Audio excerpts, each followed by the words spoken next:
ଭିଡ଼ିଓଟି ଷ୍ଟାର୍ଟ କରୁଛି ମୋ ବାପ ଘରୁ। ସକାଳେ ଆଜି ଗୋଟେ ମାଙ୍କଡ଼ଟେ ଆସିଥିଲା, ତାକୁ ଦେଖିକି ମୋ ମାମା ତାକୁ ନେଇ ଖାଇବାକୁ ଦେଲା। ତ ସେ ମାଙ୍କଡ଼ଟେ ଏତେ ଭିଆଇପି ଯେ ସେ କଦଳୀ ଖାଇଲାନି, ବିସ୍କୁଟ ଗୁଡ଼ାକ କଡ଼କଡ଼ି କରି ଖାଇଦେଲା। ଚାରିଟା ବେଳେ ଭାବିଲି ଟିକେ ବୁଲିବାକୁ ଯିବି, ହେଲେ କୋଉଠୁ ଥିଲା ଏ କଳାହାଣ୍ଡିଆ ମେଘ ପବନ ଦେଖୁନାହାନ୍ତି କେମିତି ମାଡ଼ି ଆସିଲା, ବାହାରୁ ଟିକେ ବି ଦେଖା ଯାଉନଥିଲା।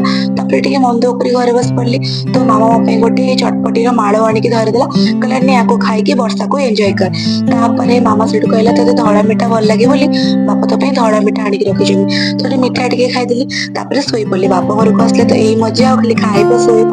ତାପରେ ମାମା କହିଲି ମାମା ବହୁତ ଦିନ ହେଲାଣି ମୋ ପାଇଁ ସେ ସ୍କୁଲ ଟାଇମ ବାଲା ମ୍ୟାଗି ଟିକେ ବନେଇଦେ ନା। ତ ସେ ସାଙ୍ଗେ ସାଙ୍ଗେ ପିଆଜ ଟମାଟୋ କ୍ୟାପ୍ସିକମ ସବୁ କାଟି ମୋ ପାଇଁ ପୁରା ଟେଷ୍ଟି ବାଲା ମ୍ୟାଗି ବନେଇଦେଲା। ତାପରେ ମୁଁ ମ୍ୟାଗିକି ନେଇଗଲି। ଛୋଟବେଳେ ମୁଁ ଯେତେବେଳେ ପଢୁଥିଲି ନା, ଏମିତି ସବୁବେଳେ ମୋ ମାମା ପାଇଁକି ସ୍କୁଲରେ ମ୍ୟାଗି ବନେଇକି ଟିଫିନରେ ଦିଏ, ଆଉ ମୁଁ ତାକୁ ଏମିତି ଏନ୍ଜୟ କରିକି ଖାଏ। ତ ପିଲାବେଳ କଥା ମୋର ମନେ ପଡିଗଲା। ତ ଆଜିର ଭିଡ଼ିଓଟି ମୁଁ ଏଇଠି ରଖୁଛି। ଭଲ ଲାଗିଲେ ଲାଇକ୍ ସେୟାର ସବସ୍କ୍ରାଇବ କରିବେ ବୋଲି ଆଶା ରଖୁଛି।